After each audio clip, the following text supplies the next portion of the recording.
കാരണം സിമ്പിളായിട്ട് ഗീ റൈസ് എങ്ങനെ ഉണ്ടാക്കുന്നത് നോക്കിയാലോ. പാനിലേക്ക് ഗീ വെച്ച ശേഷം ഓൾ സ്പൈസസ് ഇട്ട് പൊട്ടിക്കുക. അതിലേക്ക് 2 പച്ചമുളകും ഒരല്പം ഒനിയൻ സ്ലൈസും ഇട്ട് ഒന്ന് ജസ്റ്റ് ഒന്ന് വഴറ്റുക.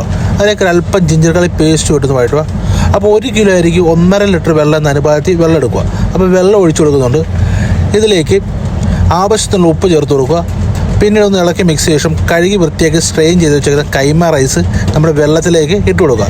അതിനുശേഷം ഒന്ന് ഇളക്കി ഒന്ന് കൊടുക്കുക. പിന്നീട് റൈസും വെള്ളവും ഒരേ ലെവൽ എത്തുന്ന സമയമാകുമ്പോൾ ഇതുപോലെ ഒന്ന് മിക്സ് ചെയ്തിട്ട് പിന്നീട് നമ്മൾ ദം ചെയ്യാൻ പോകണം. അതിലേക്ക് ഒരല്പം ഗീ ഒഴിച്ച ശേഷം ഒരു അലുമിനിയം ഫോയിൽ എന്തെങ്കിലും അടപ്പ് വെച്ച് നല്ല രീതി ആവി പുറത്ത് പോകാത്ത രീതി ദം ചെയ്യുക. ഒരു 10 മിനിറ്റ് സ്ലോ ഫ്ലെയിമിലും 10 മിനിറ്റ് ഫ്ലെയിം ഓഫ് ചെയ്തും ദം ചെയ്ത് കഴിഞ്ഞാൽ അടിപൊളി ഒരു ഗീ റൈസ് റെഡിയാണ്. അപ്പോൾ എല്ലാവരും ട്രൈ ചെയ്ത് നോക്കുക. സിമ്പിൾ റെസിപ്പിയാണ്. അപ്പോൾ ഇതുപോലത്തെ റെസിപ്പികൾക്കായി പേജ് ഒന്ന് ഫോളോ ചെയ്ത് വെച്ചേക്കുക. നമസ്കാരം, നമുക്കിതൊരു ബീഫ് സ്റ്റൂ ഉണ്ടാക്കിയാലോ.